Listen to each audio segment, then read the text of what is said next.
All right, here is basically the changes to Freddie King's classic, Someday After a While You'll Be Sorry. There's a great version of it on John Mayall and the Blues Breakers, featuring Peter Green on the Hard Road record.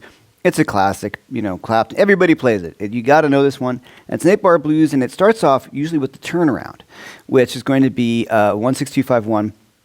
You guys are going to hate me. I put it in the key of F. This is the original key of the song. It's really great to be able to learn how to play in something other than E. And you notice in the chorus I put in some stuff in C, I put G and E. I wanted to throw in something a little bit of a curve, and that would be the key of F. So there's got to be some rethinking of where you play, because you can't use your open strings and the dots don't line up the same. But you play in F a lot when you're playing with singers, and especially if you have a horn section, you play in F a lot. Okay. All right, so let's run through those changes. It's an F, like I said, so we're going to start with the 16251, F, D7. We're going to use a 2 dominant 7, G7, 5, C7, 1. Turn around, 4, 1, 5.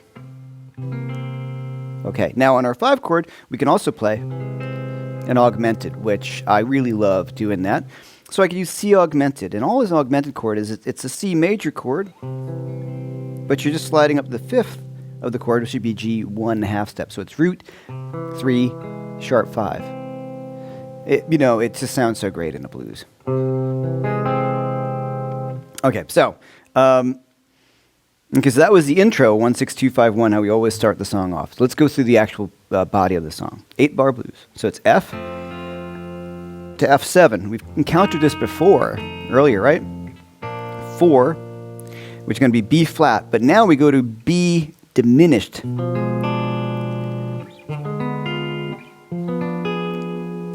And then back to F. Here's my 16251. Here's my D7, G7, and my 4, C7, 1, 4, 1, and 5. The augmented. Let's take a look at that diminished 7th chord. There's a lot of cool stuff to talk about. First of all, what is it? Let's start with our B flat 7 chord. And what I'm just going to do is plop my second finger down on the B. So it's basically like a B flat 7 chord with a sharp root. So that gives us root, flat 3, flat 5, double flat 7. Now an interesting thing that happens on a diminished 7th chord is that we can move that chord. Each note is equidistant apart. Every note in the chord is a minor third apart. So I can move the chord.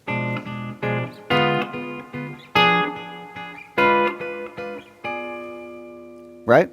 So that's all B7. It's also B diminished 7, excuse me. B diminished 7 is also F diminished 7, A flat diminished 7, and it's also D diminished 7. Since they're all equidistant apart on minor third, no particular one is the root. We just refer to the one as the one in the bass.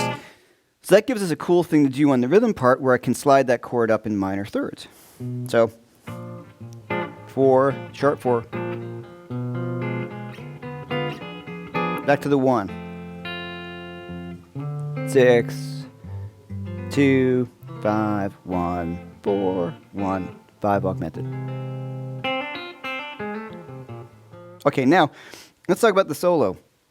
I'm really playing a lot of blues on this, and I just want to stress again, this course is about making the changes, but it's also about how to navigate songs like this, which was always very difficult for me. I always thought I sounded terrible on these songs with changes, because I was either just playing straight blues too much, or I was trying to play the changes too much, and it was in between those is where the real root lies. And if you listen to Freddie King play on this, or Peter Green play on it, they're kind of playing blues and just nailing through the changes, not either one solely. Okay, so I'm going to start off.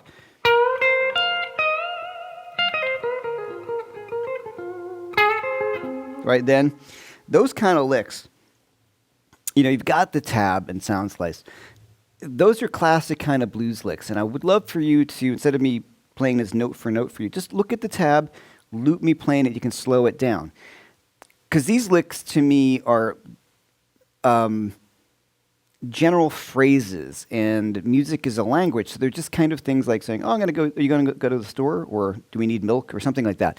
They're they're thoughts, and they're things that I've practiced before. So, I mean, that being said, I'm going to show you pretty much what I played.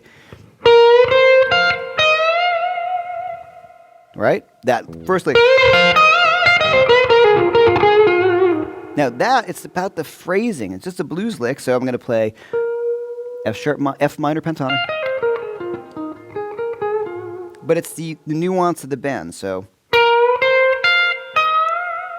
big bends.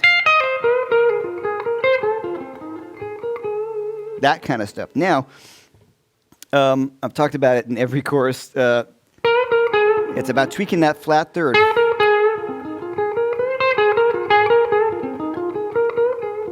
Now, let's talk about some of these notes in here. Just a pentatonic scale, nothing crazy. But what I'm doing is I'm always sort of finessing one or two notes in there to make it sound greasier, to use the words, right?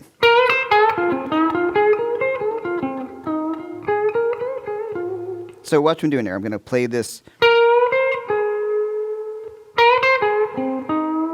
So I'm always going to tweak my flat 3 and my flat 7.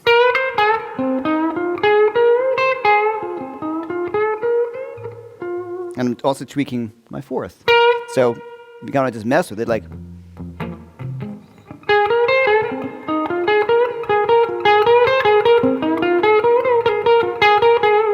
Right? That's pretty cool.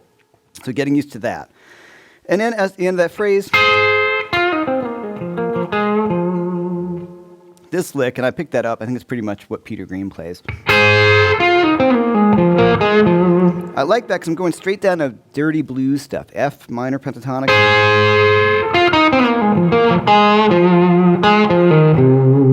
Right? Going right into that. Then.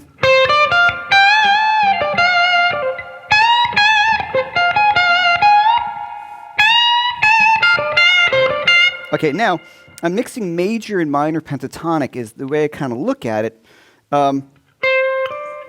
It's also can be seen as a minor pentatonic scale with a natural 6. This is a beautiful scale, and I've discussed it earlier, but let's talk about it again. It is a big scale.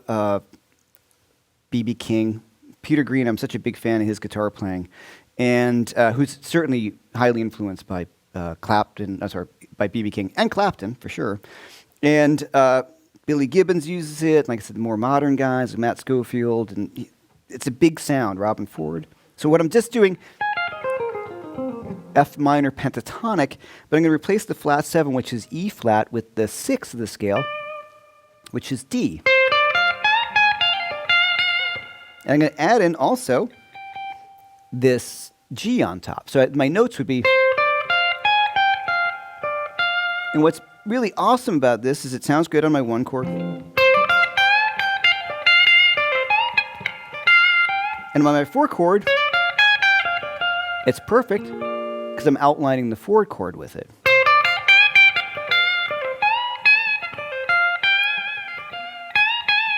Right? So I'm really kind of messing with that.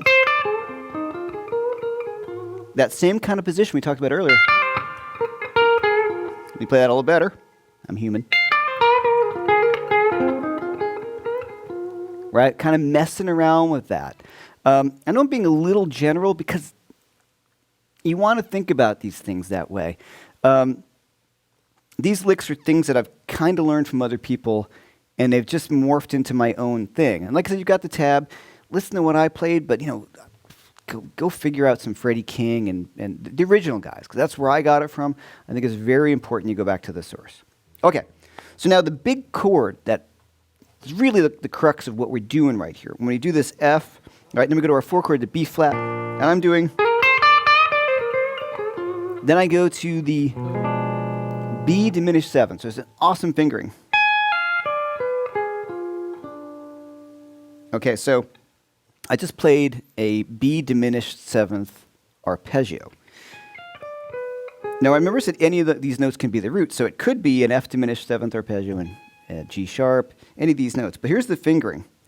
I might have played it with my 3rd finger, I don't remember, but it's going to be, let's just be guitar speaker, 4, 1, so I got that 3 frets, and then I'm going to use a 3 right there on the 2nd string, and that, so note-wise it's going to be, let's call it A flat, F, D, B, A flat again. There's my F. So I went.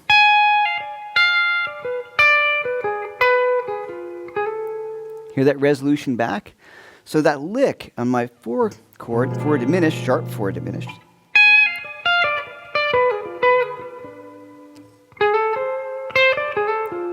Right? That's so, and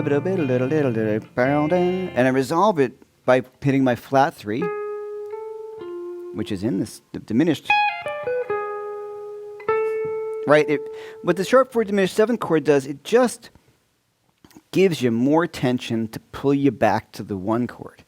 It's basically, to me, it's just like an altered, or you're spicing up, without getting theoretical, the 4 chord, which is B flat. So you're making it a little bit more tense to really get that back. And if you get, and what's kind of cool, the only note, if we look at a blues scale, right? F blues, and if you look at F major pentatonic, we have a diminished arpeggio in those notes as well already. So it's not very far removed from what we've already played on a blues. It's been sitting in there the whole time. You may not have noticed it, which I know I didn't for a long time. But if you play them in the order, right, you're going to really hit that sound, and it's great. And I played it pretty easily.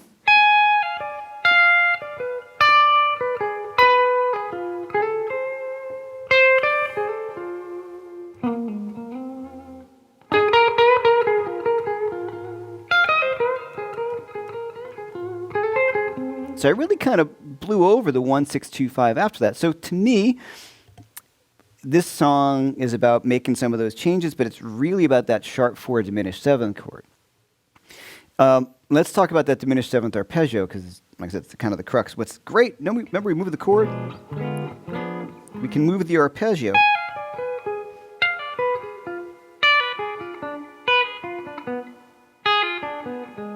So here it is, an octave below.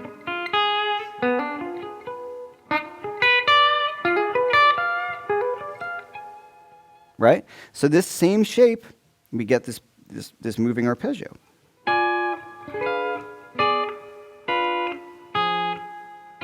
Now let's look at that chord. That's a B diminished 7th arpeggio chord. And you can see the chord right there. And, we can move that up. So,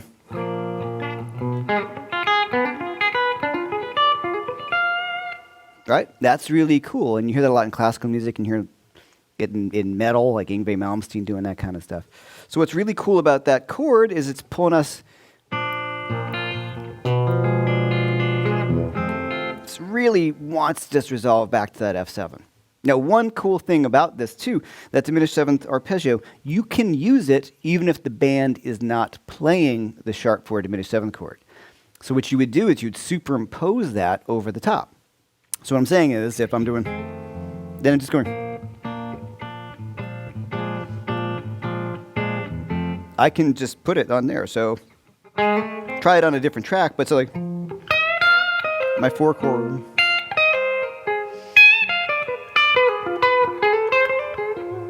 I can just use it anyway, and you're adding your own harmony that the band's not doing. And it's pretty hip when you throw stuff like that in.